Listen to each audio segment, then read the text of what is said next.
Hi all, today we are going to discuss about load sharing by power plants and some numericals related to different factors related to the power plant. So first example I am starting with the load duration curve of a combined hydro steam system may be approximated by a straight line. That means there is a hydroelectric power plant and there is a steam or thermal power plant, and that can be represented by a straight line. So the straight line, so I have represented here, so I have drawn it to save the time. So it is having a straight line curve. This is what is mentioned here.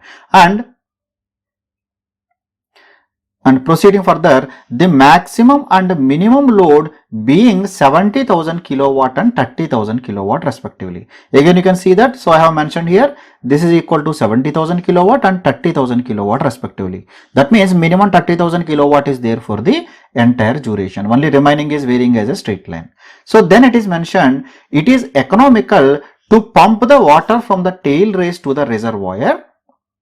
So even though that is having an efficiency of 60%, by using the steam plant during the off-peak hours and thus running the station at 100% of the load factor, so determine the maximum capacity of your each plant. So it is mentioned that this whatever is the base load, that base load will be equal to steam power plant only peak load is done by using the hydroelectric power plant, and it is mentioned that the hydroelectric power plant is running at 100% load factor, and for some duration it will generate the surplus power that will be supplied back. That means we can tell that the base, that means the capacity of the steam power plant is not equal to 30,000 kilowatt, it is more than this. That means instead of saying that the rating of H, it is shifted to some point, let us say D. So it is for having the 100% load factor, I can represent by a rectangular block. So this rectangular block, it is intersecting at point I. This is extending further. So this triangle indicates the extra energy that is generated by this, because it is outside your load duration curve. So this extra surplus energy, what they are telling, it is used for pumping the water back to the reservoir. So let us assume this energy is used for pumping the water back to the reservoir, because this remaining part, that means this CDI indicate the hydroelectric power station, because only two plants are there. This is thermal, so the second plant will be hydro. So this will be pumped back. That means that energy can be used for generating the power under peak load conditions. Let us assume the energy is spent in pumping the water, and that water that is pumped back can generate an energy of FGDI. This indicates the extra energy that can be obtained from this hydroelectric power plant, and it is mentioned there the efficiency is equal to 60%. What is the meaning of this? This area IEB multiplied by 0.6, that will be equal to this area, or we can tell that the area FGDI is equal to 60% of the area IEB. Up to here I hope it is clear to you. And then this remaining area, that means CFG, this is the actual rating of this hydroelectric power plant. So that is also mentioned there. The hydro power available at the time of minimum regulating flow is just sufficient to take a peak load of 60,000 kilowatt hour. They have mentioned the total units that is generated. Total units generated by this one by itself will be equal to the area. That means they have mentioned the area FCG is equal to 60,000 kilowatt hour per day. So it is asked what should be the rating of each power plant for economic operation. So I am just summarizing what we have observed from here. So first one, we have observed that this OD indicates the capacity of thermal power plant. This DC indicates the capacity of hydroelectric power plant, and this area CFG, indicates the energy available from the hydro plant during the low flow period. It is mentioned there as 60,000 kilowatt hour. Agree with me? Now the area IEB, this area IEB is energy available from the steam power plant during the off-peak hours. It is the energy by steam power plant during the off-peak hours. So then we have also observed that the area FGDI, this area FGDI, this is the area because this energy is obtained by because of this pumping back. So and the energy conversion efficiency is equal to 0.6. So this is 0.6 times of area IEB. So let us take it as equation number 1. Since it is mentioned that, so efficiency is equal to 60% efficiency of energy conversion. So then I can proceed further. I will try to derive each one of these. So let us try to calculate each one of these ones. So first I am calculating area FGDI. First you will calculate the value, then you will substitute in equation number 1. So this I can write as area CDI minus area CFG.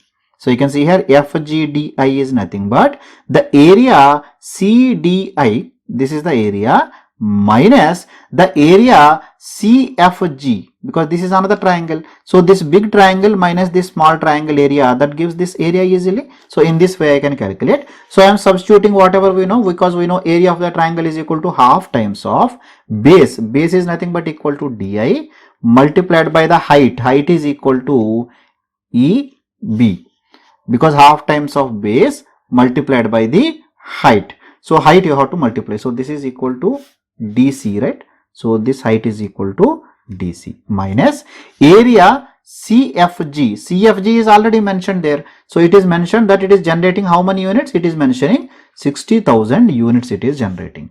Or this I can write as half times of, let us take this DI is equal to X, and DC, that means D to C, let us take it as Y. So this X multiplied by Y minus 60,000. So this I am taking as equation number 2. So similarly, I can write the area IEB. The area IAB will be equal to half times of base is equal to IE multiplied by the height is equal to EB. This will be equal to half times of, what is the value of IE? IE is total time duration is 24 hours. Out of this X is the duration, that means DI is equal to X. So I want to calculate IE is nothing but equal to 24 minus X. So that's why I am representing this half times of 24 minus X multiplied by EB. So I have to calculate the value of EB. EB is nothing but equal to 40,000 minus Y. EB is equal to 40,000 minus Y. So how this is obtained? You can see here, because I want to calculate EB. So EB is nothing but HC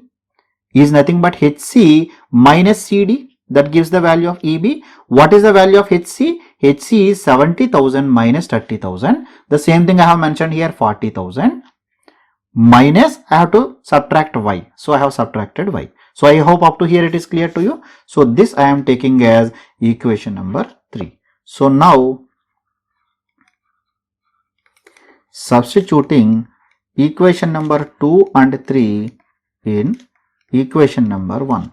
So when you substitute there, I am directly writing the things. So this will be equal to half times of XY minus 60,000.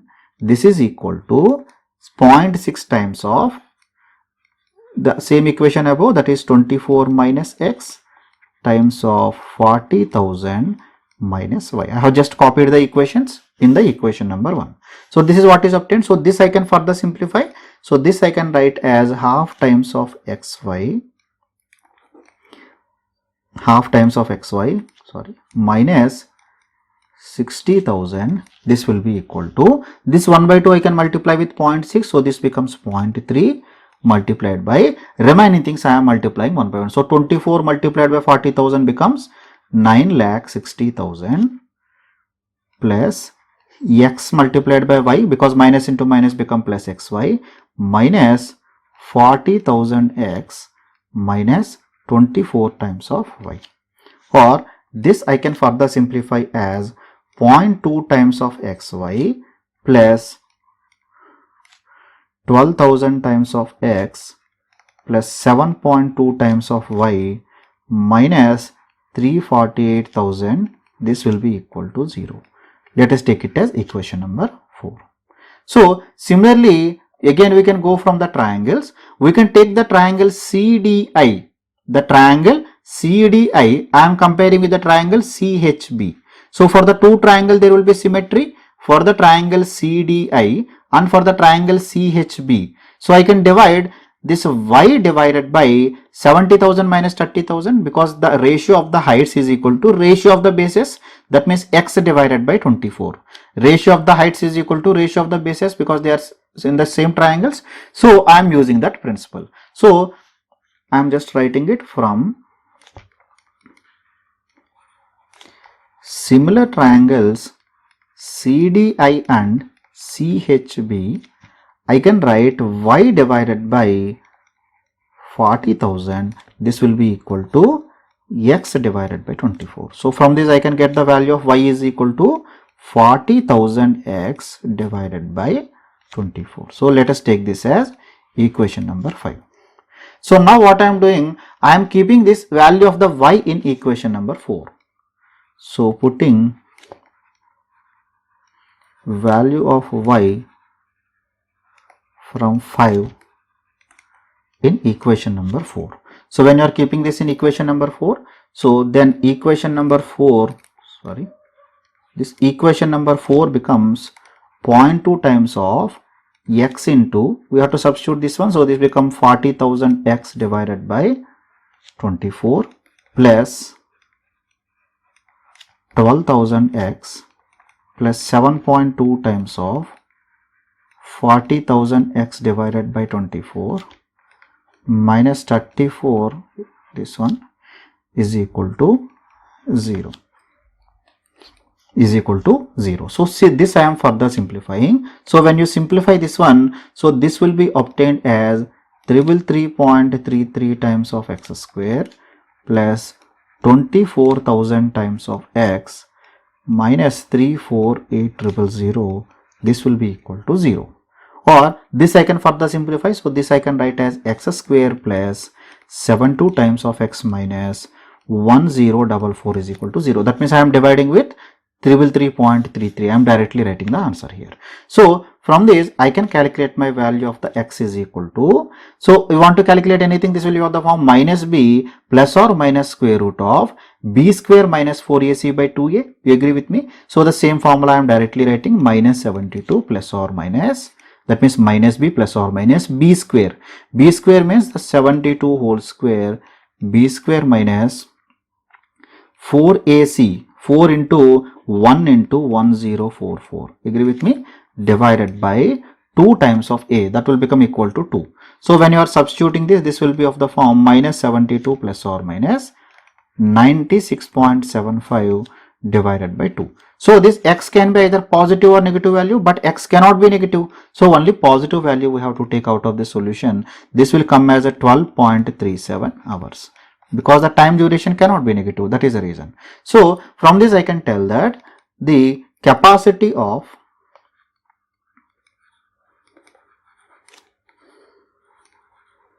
hydral plant will be, so I am just taking from equation number 5, we know y is equal to, I am just repeating the same equation, 40,000 x divided by 24. So when you are substituting here, this will be equal to 20,616.7 kilowatt. So when you substitute the value of x here, you will get this one. So similarly, the capacity of steam plant will be equal to, the total peak demand is equal to 70,000 minus the capacity of the hydral plant. Capacity of the hydral plant is 20,616.7. So this will be equal to 49,383.3 kilowatt. So in this way you have to calculate. Getting it? So let us take one more numerical so that the other concept also will be clear to you. So a generating station has a maximum demand of 30 megawatt. If the load factor is equal to 60%, so I am noting down whatever is coming simultaneously given data. In the exam, what you have to do, when you read the numerical, try to note down the given data. Then you will not make the mistake. So it is mentioned that demand factor is equal to 30 megawatt. So maximum demand is, so maximum demand is equal to 30 megawatt. I have to copy here. Then load factor is 60%. So load factor is 0.6. 60% means 0.6. So plant capacity factor. So PCF is 0.55 and the plant use factor PUF is mentioned as 70%, 0.7.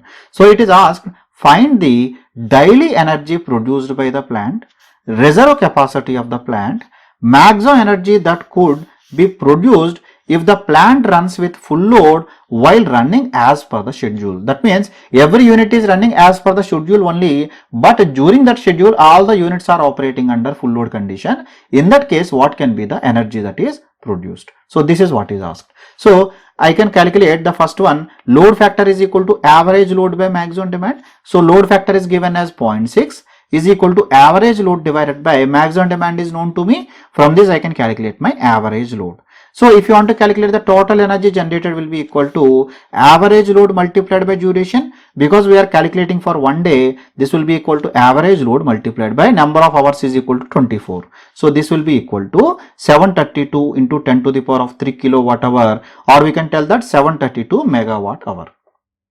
So then coming to the next one, we know the plant capacity factor is the ratio of average load divided by plant capacity. It is the ratio of average load by plant capacity, or you can multiply both numerator and denominator with the total duration. So this will be equal to total number of units generated in an year or a day, because we are taking the day, total number of units generated in a day divided by plant capacity into 24. If it is year, it will be 8760, only that will be there. So anyway they will cancel, so I have written this. So it is mentioned PCF is 0.55, average load is 18. So I need the plant capacity. So plant capacity is 32.727 megawatt.